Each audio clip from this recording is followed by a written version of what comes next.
হলো জাতীয় মসজিদের খতিব আক্ষেপ করে বলেছেন জাতীয় মসজিদে কেউ জাতীয় ইস্যুতে গাইডলাইনের জন্য আসে না, এখানে আসে শুধু পানি পড়ার জন্য। জাতীয় মসজিদে জাতীয় কোনো ইস্যু নিয়ে কোরআন সুন্নাহর আলোকে, শরীয়তের আলোকে এই বিষয়ে আমাদেরকে গাইড দেন, এই কথা বলার জন্য এখানে কেউ আসে না। আসে শুধু পানি পড়ার জন্য, আসে হুজুর দোয়া রাখেন, দোয়া করেন, এই কথার জন্য।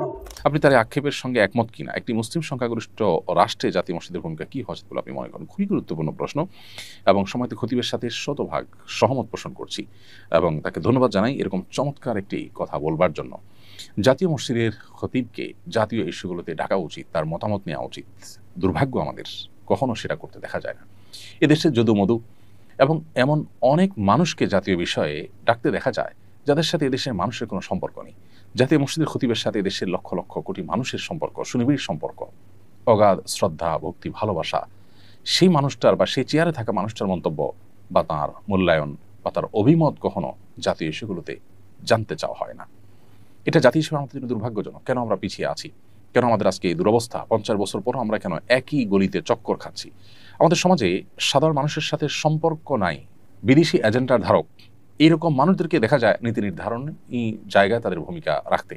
তাদেরকে বারবার তাদের কাছে মাইক ধরা হয়, তাদের দিকে ক্যামেরা ধারণ করা হয়। ইমাম সাহেবদেরকে, ওলামা ইকরামদেরকে বরাবরের মতো ইগনোর করা হয়।